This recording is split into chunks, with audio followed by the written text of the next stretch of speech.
My best friend smiled at me and said, "You like kids, right? Help get rid of one for me." What do you mean get rid of one? I gasped. My best friend Audrey waved her hand around dismissively. I meant like distract Kurt's little brother for me. Kurt was the new guy Audrey had been obsessing over since he moved here. And honestly, I get it. He had that cool guitar guy vibe going on that made him look like he was a missing member of One Direction. And Audrey wasn't the only girl chasing after him. The thing was, no one could get close because of his 12-year-old brother Joey. Wherever Kurt went, Joey was there. Audrey reached out and held my hands tightly, fluttering her eyes at me. "Please, I just need you to babysit the little brat, so I can have a chance to be alone with Kurt." I couldn't say no. Audrey had been there for me during my last breakup. This was nothing. Babysitting Joey? Easy. It only became a problem when Kurt started to look for me too. Audrey was practically bouncing with excitement when I showed up at Kurt's apartment to pick up Joey. Unfortunately, he was not a happy camper. He pouted the entire ride on the way to the arcade, and when we arrived, all he'd say was, "I want my brother back." But I wasn't ready to give up on him. I held up my Dave & Buster's card and grinned. "All right, if you can beat me in any game, we'll go home." Suddenly, he was alive, putting his full effort into each game. But what he didn't know was that I basically grew up in the arcade. "No way," he gasped after handing him another defeat in Guitar Hero. I patted his back. "Sorry, kid. You'll need another 10 years before you can beat me." He smiled at me, finally warming up. "I like you. People only play with me because they like my brother. Even the kids at school think I'm annoying." I paused. "Joey, you're not annoying," I told him. "No, it's okay. I like that you're at least honest. Audrey doesn't even pretend to like me. She just stares at Kurt and acts like I'm not around," he said in a calm voice. My heart broke for him. I bent down and looked him in the eye. "You're a cool little dude. And Audrey? She'll come around." But somehow we both knew it wasn't true. Before heading back home, we made a pact. Anytime he wanted to hang out, I'd be there. What I didn't expect was the next time I got called over, Kurt was there too. First he showed up just to check in on things, until he stayed to hang out with us completely. Joey pouted at Kurt. "You're interrupting our gaming time." Kurt and I grinned at each other. He held his hands up apologizing. "Wow, I didn't think my own little brother would try to kick me out," he joked. "You must really be something." Kurt stared at me with a soft, romantic smile. When Joey saw my face turn red, he glared at Kurt and covered Kurt's face. No flirting with my playdate." We all burst into laughter. The three of us fell into something I didn't expect. Kurt would bring pizza, Joey would pick the movie, I'd make popcorn. Joey started falling asleep on my shoulder halfway through whatever superhero film he'd chosen, and I'd fall asleep on Kurt's shoulder. He shook my shoulder gently after moving Joey to his bedroom. "Hey, can I drop you off?" That was our first time alone. I expected it to be awkward, but it wasn't. We spent most of the time talking about Joey. I'm seriously thankful. Ever since we lost our parents, Joey's been having a hard time. He reached over from the driver's seat and held my hand. Everything felt right, until I remembered something crucial. Audrey. In the morning, Kurt texted me.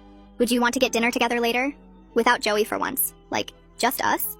I stared at my phone, reading it over and over until Joey texted me too. "Please say yes to Kurt. If you date him, we can hang out all the time. Please, please, please." Before I could say yes, Audrey called me sobbing into the phone. "I thought we were getting closer, but Kurt's been so distant lately. I don't know what I did wrong. He barely responds to my texts anymore. Can you come with me to their house? I need to talk to him face to face. I can pick you up in 10 minutes. I couldn't breathe. Couldn't even respond to any of them. I just knew whatever I chose, I was going to break someone's heart. I sit on my bed staring at my phone screen until the words blur together. Kurt's dinner invitation sits in one thread. Joey's all caps begging sits in another, and I can still hear Audrey's voice cracking through the phone asking me to come with her in 10 minutes. My thumb hovers over the keyboard, but I can't make it move. I open Audrey's thread first, because she's literally waiting for me right now, and type out that I can be ready in 20 minutes instead. The guilt hits as soon as I press send, because I need those extra 10 minutes to figure out what I'm going to say when we get to Kurt's place. My phone buzzes immediately with Audrey's response saying she'll be there in 20 with a heart emoji. I switch to Kurt's thread and my fingers feel heavy as I type that I need a day to think about dinner because of some friend stuff happening. It sounds weak and vague, but I hit send anyway because I genuinely have no idea what the right answer is. His reply comes back fast, saying he understands and hopes everything's okay. I look at Joey's text last, his message still sitting there unopened with that little preview showing, "Please say yes to Kurt," in capital letters. I can't open it because seeing his excitement makes everything 10 times worse when I already feel like I'm about to hurt everyone no matter what I do. My hands shake as I grab my jacket off the chair and shove my phone in my pocket. I head downstairs and wait by the front window, watching for Audrey's car and trying to breathe normally. Her blue sedan pulls up exactly 20 minutes later, and I can see through the windshield that her eyes look red and puffy, even though she's trying to look determined. I climb into the passenger seat, and she immediately starts talking about how Kurt's been so distant lately, and she just needs to understand what happened. She keeps saying she thought they were getting closer, and she doesn't know what she did wrong. I make agreeing sounds and nod at the right times while my stomach twists itself into knots, because I'm pretty sure I know exactly why he's been distant, and it's sitting right next to her. The drive to Kurt's apartment feels like it takes forever, even though it's only 15 minutes. Audrey practices out loud what she wants to say to him, asking me if it sounds too desperate or too aggressive. I give answers like, "It sounds fine," and "just be honest," that don't commit me to anything. Every street we pass makes my chest feel tighter, because I know this is going to blow up badly, and I'm right in the middle of it. We pull into the parking lot of Kurt's building, and Audrey puts the car in the park but doesn't get out right away. She takes these big, deep breaths like she's preparing for something huge, and checks her face in the mirror. I follow her out of the car, feeling like I'm walking toward a car crash that I could have stopped if I'd just been honest from the start. She walks up to the building entrance with fake confidence, and I trail behind her by a few steps. She rings the doorbell and stands up straighter, putting on this brave face while I stand slightly to the side. The door opens and Joey's face appears, and he lights up completely when he sees me standing there. Then his eyes shift to Audrey next to me, and his whole expression changes, his smile dropping away. He doesn't say hi or invite us in, just turns his head and calls for Kurt in this flat voice. I can see him reading the tension already, and it makes me feel even worse. Kurt appears behind Joey, looking confused about why both of us are standing at his door together. Audrey jumps in immediately, asking if they can talk privately for just a few minutes. Kurt's eyes flick to me, and I see this uncomfortable recognition cross his face before he looks back at Audrey. He agrees, but his voice sounds reluctant, and he steps aside to let us in. Joey grabs my hand before I can follow them and pulls me toward the living room where his game console sits on the floor. He starts talking really fast about this new level he finally beat yesterday and showing me the controller setup. I try to focus on what he's saying, but I can hear Audrey and Kurt's voices coming from the kitchen, muffled but clearly serious. My stomach feels sick because I should be honest with everyone about what's happening, but I have no idea how to do that without destroying everything. Joey keeps talking about some boss fight he finally beat, but his voice sounds far away because I'm trying so hard to listen to what's happening in the kitchen. I catch pieces of Audrey's voice saying something about thinking they had something special, and Kurt responding in this calm, gentle tone that somehow makes it worse. Joey stops mid-sentence and looks at me with this expression that's way too knowing for a 12-year-old. His shoulders go stiff, and he sets the controller down on the carpet instead of handing it to me like he was about to. We sit there in this awful silence, where the only sound is the muffled conversation from the other room and the quiet hum of the gaming console. I want to say something to Joey, but nothing comes out because what am I supposed to tell him when I can barely handle what's happening myself? He picks at the edge of the controller and won't look at me anymore. The minutes drag by feeling like hours, and I count the seconds in my head trying to distract myself from the guilt eating through my chest. Finally, I hear footsteps and Audrey appears in the living room doorway. Her eyes are red and puffy, but she's got this bright fake smile plastered on her face that makes my stomach hurt. Kurt follows behind her looking sorry and uncomfortable, and I can see him trying to figure out what to say. Audrey announces in this too cheerful voice that we need to go now, and thanks Kurt for his time. Joey's hand tightens around the controller so hard his knuckles turn white, and I notice but can't do anything about it right now. I stand up too fast and feel dizzy for a second. Kurt's eyes find mine and there's this question in them, like he's asking if I'm okay or maybe asking something else entirely. I can't deal with whatever he wants to know right now because Audrey is already heading toward the door and falling apart right in front of me. I give Joey this quick little wave that feels totally wrong for the situation and follow Audrey out into the hallway. The door closes behind us with this soft click that sounds way too final. Audrey walks fast toward the stairs, and I have to hurry to keep up with her. She doesn't say anything until we're in the car, and she's gripping the steering wheel so tight her hands shake. Then she just breaks. The tears come all at once, and she's sobbing these big gulping sobs while trying to talk at the same time. She tells me Kurt said he values her as a friend, but he's not interested in dating her, and she keeps asking what she did wrong. She wants to know why she's not good enough and what's wrong with her, and I'm making these agreeing sounds like I'm being supportive while guilt tears me apart from the inside. I reach over and pat her shoulder, but it feels fake even though I genuinely feel bad for her. She keeps crying and talking in circles about how she thought they were getting closer, and she doesn't understand what changed. I know exactly what changed, but I can't tell her that, so I just sit there being the worst friend in the world. The drive back to my house takes forever, even though it's only like 10 minutes. Audrey's still crying when she pulls up in front of my place, and I promise to call her later tonight after she's had some time to process everything. She nods and wipes her face with her sleeve, and I get out of the car feeling like I might throw up. I watch her drive away and then go inside. My legs feel weak climbing the stairs to my room. As soon as I'm through my bedroom door, I collapse face down on my bed and just lie there. I feel pulled in 3 different directions with no good options anywhere. My phone buzzes in my pocket and I almost don't want to look at it, but I pull it out anyway. It's a text from Joey asking if I'm okay and saying Audrey seemed really upset. That makes me want to cry because even in the middle of all this mess, he's checking on me instead of being mad that I left so fast.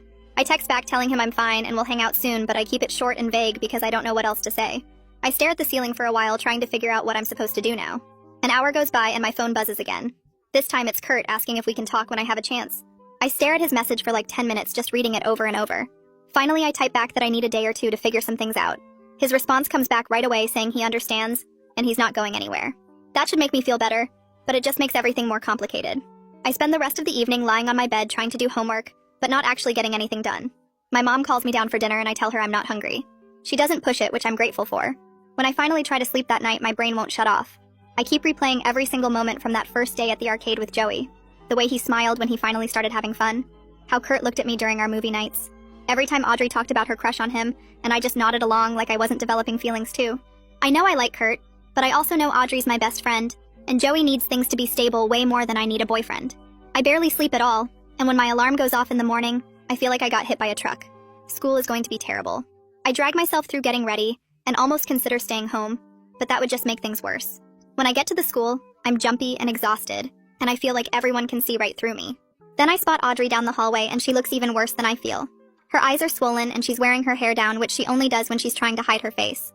She sees me and walks over and pulls me into this tight hug. She thanks me for being there yesterday and says she doesn't know what she'd do without me as her friend. I hug her back and feel like the absolute worst person alive.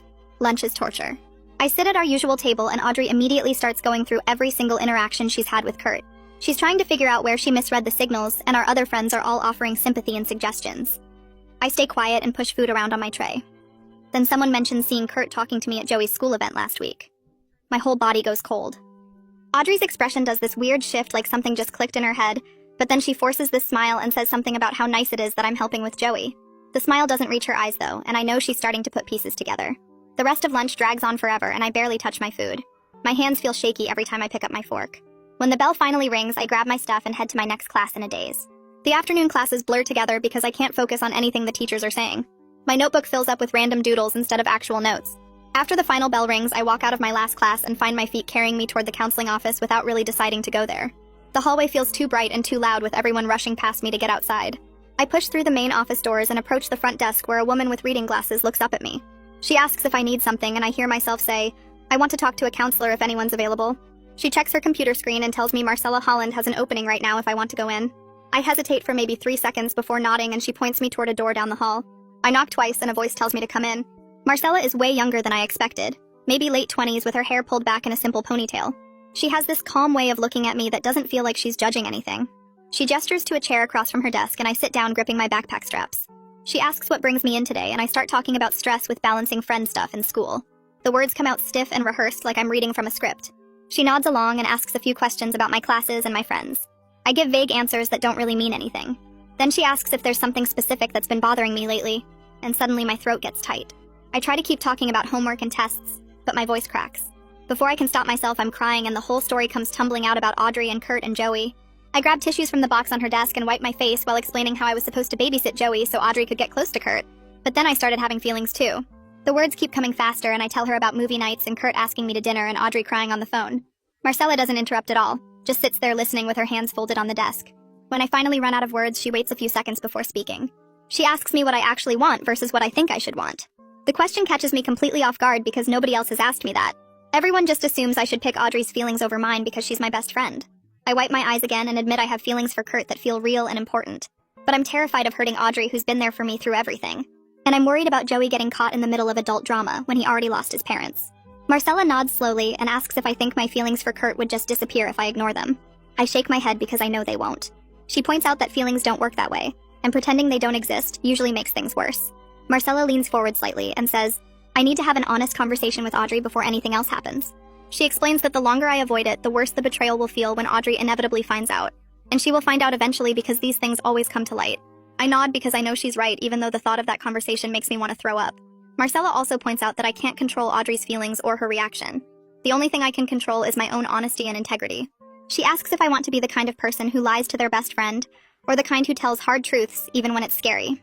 I tell her I want to be honest, but I don't know how to start that conversation. She suggests I just ask Audrey to meet up and tell her directly that I've developed feelings for Kurt. No long explanation or justification, just the simple truth, and then let Audrey respond however she needs to. I leave her office 20 minutes later feeling slightly less like I'm drowning. The panic is still there, but now there's also a clear path forward instead of just spinning in circles. I walk to my car in the parking lot and sit in the driver's seat for a few minutes. My phone sits in my lap and I stare at it knowing what I need to do. I open my text with Audrey and type out a message asking if she wants to hang out this weekend. My finger hovers over the send button for a solid minute. Then I close my eyes and hit send before I can change my mind. The message shows as delivered, and I put my phone in the cup holder and drive home. My hands grip the steering wheel too tight the whole way. That evening, I'm trying to do homework in my room when my phone buzzes. I grab it expecting Audrey's response, but it's Joey instead. His text says Jackson's band is playing a small show Friday night and asks if I want to come. He mentions Kurt will be there too with 3 exclamation points. My stomach twists because I know I should say no. I should stay away until I figure things out with Audrey. But I also don't want to disappear from Joey's life when he's already dealing with enough. I type back that I'll be there and immediately feel guilty about it. My phone buzzes again with Joey's response full of happy emojis. Then Audrey texts back saying this weekend works for her and asks what I want to do. I tell her maybe just coffee and talking. She sends back a thumbs up. I put my phone face down on my desk and try to focus on my math homework, but the numbers blur together. Friday arrives way too fast. I spend the whole day at the school feeling jumpy and distracted. After my last class, I drive home and change clothes 3 times before settling on jeans and a plain shirt. The venue is this small place downtown that usually has local bands on weekends. I park a block away and walk over, hearing music already coming from inside. The door guy checks my ID and waves me through. The space is dark and crowded with people standing around talking over the opening band. I scan the room looking for Joey and spot him near the stage. He sees me at the same time and his whole face lights up. He pushes through the crowd and grabs my hand, dragging me toward the stage area. Kurt is over by the side with his guitar, talking to Jackson and the other band members. He looks up and sees us and waves. My chest does this warm thing when he smiles at me. Then the guilt crashes in right after because Audrey should be here instead of me. The opening band finishes and Jackson's band takes the stage. They start setting up their equipment and doing sound checks. Joey bounces on his feet next to me, clearly excited to see his brother perform. The first song starts and I'm surprised by how good they actually are. Jackson has a strong voice and the guitar parts are complex. Kurt plays with complete focus, his fingers moving across the strings without hesitation. The crowd around us starts moving to the music. Joey leans against my side during one of the slower songs. I put my arm around his shoulders without thinking about it. In this moment, I realize how much I've come to care about this kid that has nothing to do with his brother. Joey is funny and sweet, and he deserves people who stick around for him. Not because of Kurt, but because of who Joey is. The set ends and the crowd claps and cheers. Kurt and Jackson pack up their equipment while Joey and I wait near the stage. Jackson spots us and walks over with a huge grin. He says something about the show going well, and then looks at me with this knowing expression. He mentions that Kurt talks about me all the time, then gives me a look that makes my face heat up. Before I can respond, Joey interrupts asking if we can all get pizza because he's starving. Kurt appears behind Jackson and agrees immediately. He catches my eye and smiles in a way that makes my stomach flip. Jackson says he needs to help pack up the van, but we should go ahead. We all head toward the exit together, and I try not to think about how this feels like a date, even though Joey is here as a buffer. The pizza place is busy and loud with people talking over each other. We grab a table in the back corner and order 2 large pizzas. Joey immediately launches into stories about his week at the school and some new game he's playing. He talks with his hands, gesturing wildly as he describes beating a hard level. Kurt and I sit across from each other and our eyes keep meeting over Joey's head. Every glance feels heavy with things we're not saying. Jackson watches us with barely hidden amusement, like he's watching a show. After about 20 minutes, he suddenly announces he needs to head out, making up some excuse about an early morning. He leaves money for his share of the pizza and walks out. Now it's just the 3 of us at the table. Joey doesn't seem to notice the shift, but I definitely do. Kurt's foot accidentally bumps mine under the table and neither of us moves away. The pizza gets cold while Joey talks about some gaming tournament at the school, and Kurt keeps glancing at me with this soft look that makes my chest feel tight. Eventually Joey yawns, and Kurt checks his phone saying they should head home because it's getting late. We walk out to Kurt's car, and Joey climbs in the back seat, still talking about his day. The drive to Joey's place takes about 15 minutes, and I sit in the passenger seat watching streetlights pass by the window. Kurt drops Joey off at their apartment, and Joey waves goodbye to me before running inside. Then it's just the 2 of us, and Kurt pulls back onto the road heading toward my house. The silence feels heavy and different from earlier. I stare at my hands in my lap, and Kurt clears his throat. He tells me he got my text about needing time, and he wants me to know there's no pressure on anything. His voice sounds careful, like he's trying not to push. I look over at him and almost say everything right then about Audrey and the guilt and how confused I feel. But the words stick in my throat, and I just thank him for being so understanding about the whole thing. He reaches over and squeezes my hand for a second before putting his hand back on the wheel. When we pull up to my house, I unbuckle my seatbelt and tell him goodnight. He says goodnight back and waits until I'm inside before driving away. I go straight to my room and flop onto my bed staring at the ceiling. My phone sits on my nightstand and I grab it, opening a new text to Audrey. I start typing out this long message about how I've developed feelings for Kurt, and I'm so sorry, and I never meant for any of this to happen. The words look pathetic on the screen, and I keep deleting parts and rewriting them, trying to make it sound less awful. After 20 minutes, I have this whole paragraph explaining everything, but my finger hovers over the send button, and I can't do it. I remember what Marcella said about being honest in person, and how text messages can make things worse. I delete the entire draft and throw my phone across my bed. Tomorrow I'll talk to Audrey face to face at the coffee shop like a real friend should. I set an alarm for early Saturday morning and try to sleep, but mostly just stare at the dark ceiling thinking about how badly this could go. Saturday morning my alarm goes off and my stomach immediately twists into knots. I get up and shower, then stand in front of my closet for way too long trying to pick an outfit. Everything feels wrong, like I'm dressing for some terrible event. I finally settle on jeans and a regular shirt because trying too hard would be weird. I practice in the mirror saying different versions of the confession. I try starting with an apology, then try starting with the actual feelings part, but everything sounds horrible. Each version makes me sound like the worst friend in the world who betrayed her best friend over some guy. I check my phone and see it's almost time to meet Audrey, so I grab my keys and drive to our usual coffee shop downtown. My hands shake a little on the steering wheel, and I have to take deep breaths at red lights. When I park outside the coffee shop, I sit in my car for a few extra minutes trying to calm down. Through the window, I can see our normal table in the corner is empty. I force myself to get out and walk inside, ordering my usual drink even though I feel too sick to actually drink it. I sit down at our table and wait, checking my phone every 30 seconds. Audrey walks in about 5 minutes later, and she actually looks better than she did earlier this week. Her eyes aren't red and puffy anymore, and she's wearing makeup and a cute outfit. She orders her drink, then comes over and sits across from me with this bright smile. Before I can say anything, she launches into this whole speech about how she's been doing a lot of thinking and she's decided to move on from Kurt and focus on herself for a while. She talks about how she realized she was building up this fantasy in her head, and it wasn't healthy. My rehearsed confession completely dies in my throat as I listen to her talk about her new perspective on everything. She seems so much better and more at peace, and I realize telling her now might actually be even harder than if she was still upset. She keeps talking about self-improvement and joining some new club at the school, and I just nod along, feeling worse with every word. I force myself to interrupt her mid-sentence, and my voice comes out shaky. I tell her I need to say something important, and her expression immediately shifts from happy to concerned. She asks what's wrong and leans forward like she's ready to help with whatever problem I have. The words tumble out clumsy and rushed, and I admit I've developed feelings for Kurt, and I'm so sorry, and I never meant for any of this to happen. Her face freezes, and I watch her process what I just said. She goes through several emotions really fast, and I can see confusion, then hurt, then something like betrayal, before her expression settles into this cold, blank look. She asks in a voice that's too calm and controlled how long I've felt this way. I'm honest and tell her it's been building over the past few weeks while I've been spending time with Joey. Somehow saying Joey's name makes it worse, like I was sneaking around with her crush while pretending to babysit. Her jaw tightens and she looks away from me toward the window. She asks if Kurt feels the same way about me, and I tell her yes, he asked me to dinner, but I haven't given him an answer because our friendship matters more. That doesn't seem to help at all. She stands up suddenly and her chair scrapes loud against the floor. She says she needs time to think about this and grabs her coffee cup. I start to say something else, but she's already walking toward the door. She leaves the coffee shop without looking back, and I watch her through the window as she gets in her car and drives away. I sit alone at the table with my untouched coffee getting cold in front of me. The barista behind the counter glances over at me, probably wondering why I look like I'm about to cry. I feel like I just destroyed the most important friendship I have, but there's also this weird sense of relief that the secret is finally out in the open. At least now everything is honest, even if it's terrible. I stay at the coffee shop for another hour just sitting there because I don't want to go home yet. My phone stays silent the whole time, and I don't text Audrey because she asked for space. Eventually, I drive home and spend the rest of Saturday in my room doing homework and trying not to check my phone every 5 minutes. My parents ask if I'm okay at dinner, and I tell them I'm fine, just tired. Sunday drags by even slower, and I deep clean my room just to have something to do with my hands. I keep picking up my phone to text Audrey, then putting it back down. Around 6 in the evening on Sunday, my phone finally buzzes with a text from her. My heart jumps, and I open it immediately.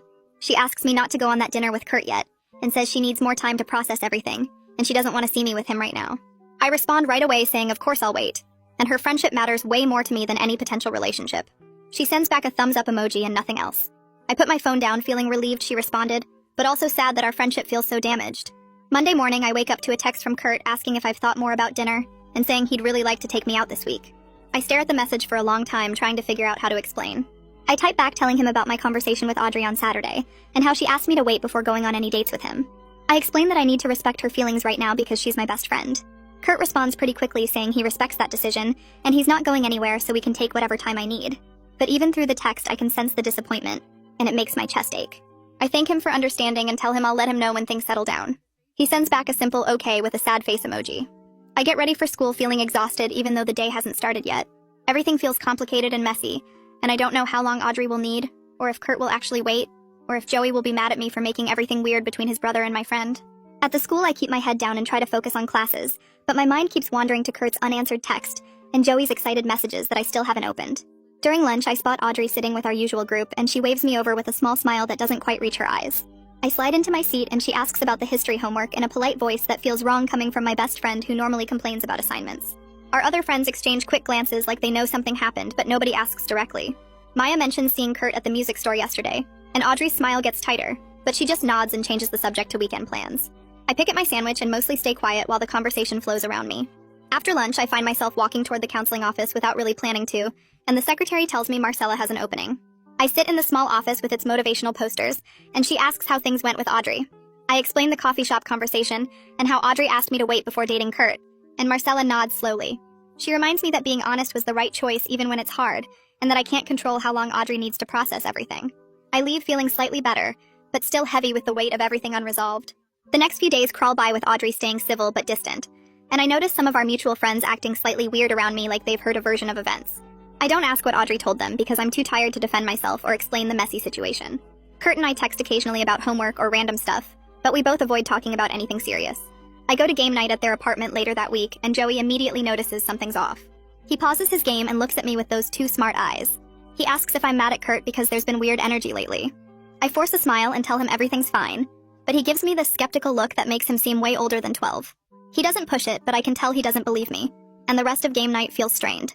2 weeks drag by with Audrey only responding to my texts with short, polite answers, and I start accepting that our friendship might be permanently broken.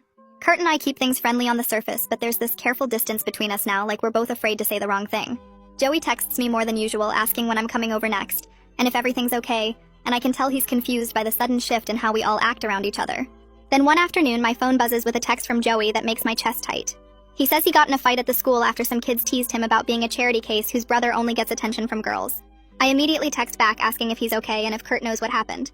He responds that he's fine, but he's sitting in the principal's office waiting for Kurt to pick him up. An hour later, Kurt calls and his voice sounds exhausted and stressed in a way I've never heard before. He explains that Joey got suspended for 1 day, and the school wants to schedule a meeting about his emotional state because this is the second incident this month. He apologizes for bothering me, but says Joey's been asking for me and won't really talk to him about what happened. I tell him I'll come over after school tomorrow, and he thanks me in this quiet, grateful voice that makes my heart hurt. The next day, I drive to their apartment feeling nervous about seeing Joey so upset and not knowing if I can actually help. Kurt opens the door looking like he hasn't slept much, and gestures toward the living room where Joey sits on the couch staring at his hands. I sit down next to him and he barely glances at me, which is so different from his usual excited greetings. Kurt hovers for a minute, then says he'll be in his room if we need anything and leaves us alone. I don't try to make Joey talk right away and instead just sit there with him in the quiet apartment. After what feels like forever, he finally speaks in this flat voice. He says he's tired of people only being nice to him to get close to Kurt, and he thought I was different, but now I'm like everyone else. His words hit me hard because he's not completely wrong, even though my friendship with him became real over time. I take a breath and decide to just be honest with him. I admit that I do have feelings for Kurt, but my friendship with him was never fake, and I've been staying away recently because I'm trying to do the right thing by everyone. He listens without looking at me, and picks at a thread on the couch cushion. Then he asks in this small voice if I'm going to disappear like everyone else does. I promise him I'm not going anywhere, and we can keep having game nights no matter what happens with Kurt. But I also tell him he needs to understand that adult relationships are complicated, and sometimes people need space to figure things out. He finally looks at me and asks if that means I'm not going to date his brother. I admit I don't know yet, and that's the truth. We sit in silence for another minute before Kurt comes back and sits in the chair across from us. The three of us have the most honest conversation we've had with Joey, talking about his fears of being abandoned, and Kurt admitting he's been stressed about balancing being a guardian with trying to have his own life. I mostly listen and realize how much pressure they're both carrying every single day. Joey mentions the kids at the school who pretend to be his friend, but really just want to hang out at his house to see Kurt, and how he never knows who actually likes him. Kurt looks pained and says he wishes he could fix that, but he doesn't know how. I suggest maybe Joey could invite one friend at a time to do stuff away from the apartment, so he can get to know kids without Kurt being part of the equation. Joey considers this and nods slowly like maybe it could work. Kurt reaches over and squeezes Joey's shoulder, and tells him he's sorry things have been so hard lately. Joey shrugs but leans into the touch, and I can see some of the tension leave his body. We order pizza and watch a movie together, and things feel almost normal again, even though nothing is really resolved. That night, I sit on my bed staring at my phone trying to figure out what to say to Audrey about Joey. I type and delete like 5 different messages before settling on something simple, explaining what happened with the fight at the school and how Joey's been struggling with feeling used by people. I hit send, not really expecting her to respond because things have been so weird between us lately. My phone buzzes an hour later and I almost drop it when I see Audrey's name pop up. She asks if Joey's okay and says she's sorry he's going through that, which honestly surprises me because I thought she'd either ignore the message or maybe just send back something short. We end up exchanging a few more texts that actually feel kind of normal for the first time in weeks. She admits she's been thinking a lot about everything that happened, and she knows she overreacted to some stuff. Then she asks if we can meet up again soon to actually talk face to face instead of her just running away like last time. I respond immediately saying yes and suggesting this weekend. My fingers moving faster than my brain because I'm so relieved she wants to try. We agree on Saturday afternoon at the coffee shop near school. The rest of the week drags by with me constantly checking my phone and second-guessing what I'm going to say when we meet. Saturday morning, I change my outfit like 3 times before settling on jeans and a hoodie because I don't want to look like I'm trying too hard. I get to the coffee shop 10 minutes early and order my usual drink, then sit at a corner table nervously tearing a napkin into tiny pieces. Audrey walks in looking tired but more calm than the last time I saw her, and she gives me a small wave before ordering her drink. She sits down across from me and immediately starts apologizing for how she handled everything.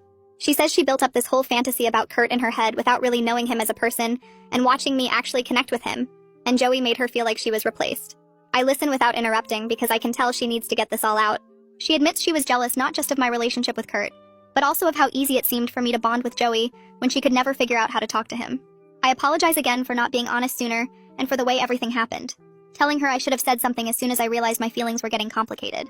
My voice cracks a little when I say that our friendship means more to me than any guy ever could, and I can see her eyes getting watery too.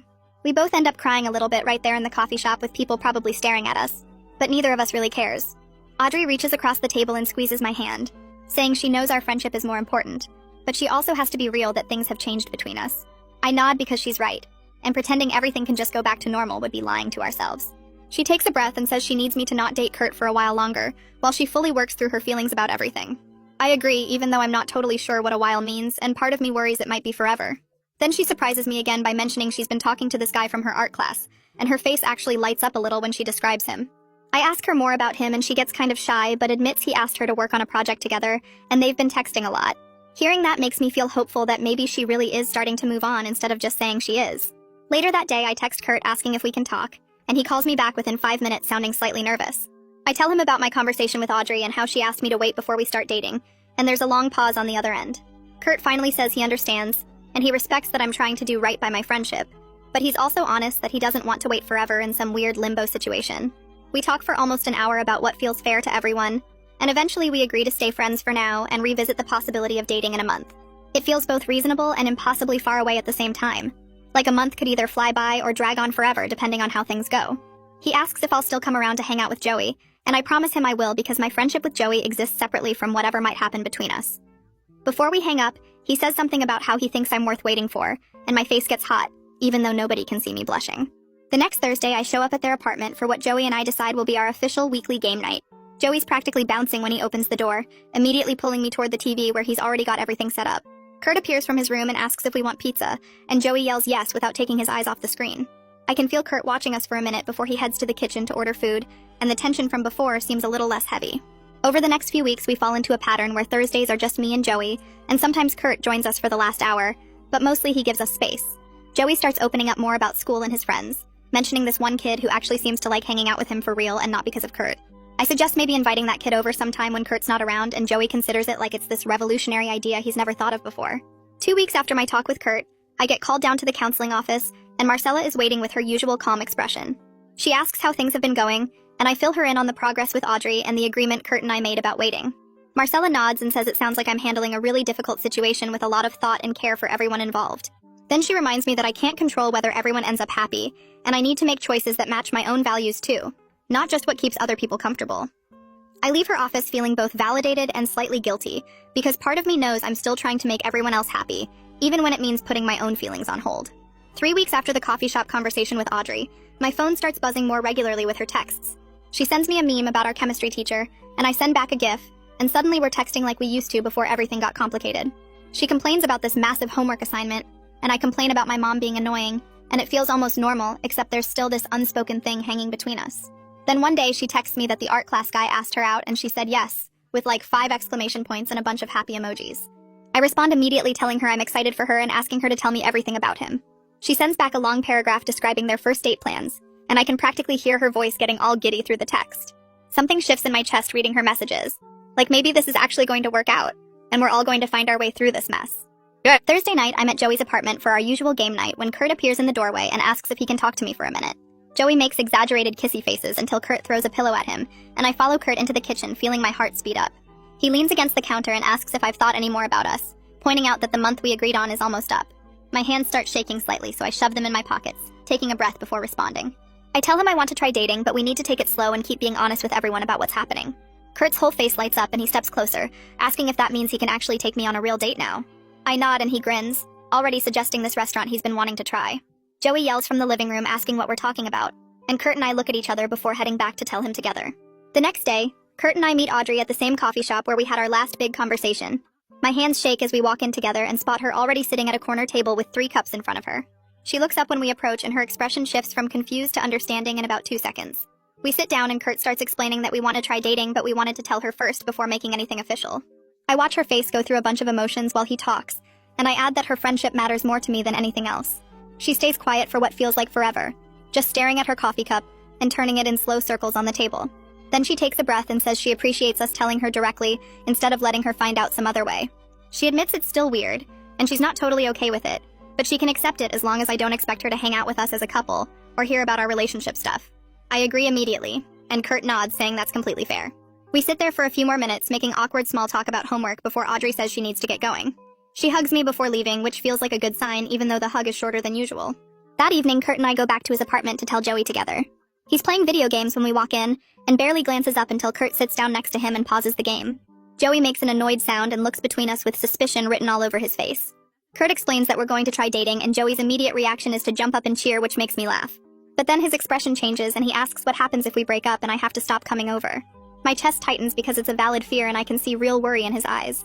I sit down on his other side and promise him that my friendship with him exists completely separate from any relationship with Kurt. Kurt backs me up, saying that even if things don't work out with us, Joey will still have his game nights and hangout time. Joey looks between us skeptically and says we have to pinky swear, which feels very 12-year-old but also kind of perfect. We both stick out our pinkies and he links them with ours, making us repeat the promise out loud. After that, he unpauses his game and goes back to playing like nothing happened. But I catch him grinning at the screen. Our first official date happens 3 days later at this quiet Italian place Kurt found across town. He picks me up and opens the car door, which makes me roll my eyes but also smile. The restaurant is small with dim lighting and checkered tablecloths, and we get seated in a corner booth away from other people. For the first time since this whole thing started, we can just talk without worrying about Joey overhearing, or Audrey texting, or anyone else's feelings hanging over us. Kurt tells me about his music and his plans after graduation, and I tell him about my college applications and my complicated relationship with my parents. Halfway through dinner, he reaches across the table and takes my hand, and I let him without pulling away. His thumb traces circles on my palm while we talk, and it feels both exciting and right, like something that was worth all the waiting and complicated conversations. When the waiter brings the check, Kurt insists on paying even though I offer to split it. Walking back to the car, he keeps holding my hand, and I realize this is actually happening, and it doesn't feel scary anymore. Over the next few weeks, everything starts settling into a new normal that feels more honest than before. Audrey and I text more regularly again, starting with small things like homework complaints and funny videos. She tells me about her second date with the guy from art class, and I can hear genuine happiness in her messages, instead of the forced excitement she used to have about Kurt. We meet for coffee once without it being weird, and she sets a clear boundary that she doesn't want to hear about my relationship stuff, which I completely respect. Kurt and I figure out how to date while keeping Joey's stability as the main priority, which means some date nights get canceled when Joey needs extra attention. I notice Joey gradually opening up more at the school, and he mentions a kid named Jonathan who actually seems to like hanging out with him for real. One Thursday, he asks if Jonathan can come to game night sometime, and I suggest maybe they could hang out without me there too. The look on his face tells me that's a new concept he's never really considered before. Thursday game night becomes this sacred thing that's just Joey and me every single week, no matter what else is happening. We have our routine now where I show up at 6 with snacks, and he's already got the console set up with whatever game he's been obsessing over that week. Kurt usually brings home pizza around 7 and hangs out with us for a bit before giving us space to finish our gaming session. After Joey goes to do homework around 9, Kurt and I usually watch a movie together on the couch, just talking about our days and making out during the boring parts. One Thursday evening, while Joey's in his room and Kurt and I are watching some action movie, my phone buzzes with a text from Audrey. It's a photo of her and art class guy at some gallery opening, both of them smiling genuinely at the camera. Her message says she thinks this one might actually be different in a good way. I text back that I'm really happy for her, and I mean it completely. Looking at that photo, I realize we all somehow found our way to something better than what we were desperately holding on to before. It's not perfect, and it's definitely not what any of us originally planned, but it's real and honest, and that matters more than the fantasy versions we had in our heads. And there you have it, another masterpiece of mediocrity. If you made it this far, I can't tell if you're loyal or just lost. Either way, subscribe and let's keep making questionable choices together.